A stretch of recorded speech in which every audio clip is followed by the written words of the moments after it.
এই জায়গাটা দেখে তোমরা বুঝতেই পারছো আমরা কোথায় এসেছি। এসে গেছি কুমারটুলি আমাদের বাড়ি মাকে আনতে। আর এসে এনাদের সাথে দেখা হবে না তা তো হয় না। তারপরে আমরা চলে গেছিলাম সেই ঘরটায়, যেই ঘরটাতে আমাদের মাকে তৈরি করা হয়। আর গিয়েই দেখি আমার মামা আমাদের মাকে যে মুকুটটা পরিয়ে বাড়ি নিয়ে আসা হয় সেটা দিয়ে দেয় ওখানকার কারিগরকে, যাতে সেটা পরিয়ে দেওয়া হয় মাকে। ওই ফাঁকি আমি ওই ঘরটাতে আরও যেসব ঠাকুর ছিল সেগুলো ঘুরে ঘুরে দেখছিলাম আর ভিডিও করছিলাম, যাতে তোমাদেরকেও দেখাতে পারি। আর ভাবছিলাম যে প্রত্যেকটা ঠাকুর কি ভীষণ সুন্দর আর নিখুঁতভাবে করা। তার মধ্যেই মুকুটটাও পরানো হয়ে যায়। আর এবার আস্তে আস্তে আমাদের মাকে বাড়ির পথে নিয়ে যাওয়ার জন্য ভ্যানে তোলা হয়। ভ্যানে করে প্রথমে কিছুটা রাস্তা যায় আর তারপরে তোলা হয় ট্রাকে। এবার এই ট্রাকে করেই আমরা সবাই মাকে বাড়ি নিয়ে আসবো।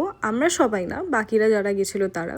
আমি, মা আর আমার দিদি চলে গেছিলাম গাড়ির দিকে যেখানে রাখা ছিল, বিকজ আমরা গাড়ি করে ফিরবো। ওই ফাঁকে আমার মায়ের ইচ্ছা হলো যে আমার মা একটা লাল শাড়ি পরবে এবারে। তাই যেমন ইচ্ছা তেমন কাজ, চলে গিয়েছিলাম একটা লাল শাড়ি কিনতে মায়ের জন্য। মাই গিয়েছিল নিজের জন্য কিনতে, আমরা তো শুধু কোম্পানি দিচ্ছিলাম।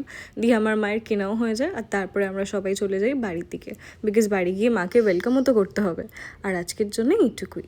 দেখা হচ্ছে পরের একটা নতুন ব্লগে, আর সেটাও মিস করো না।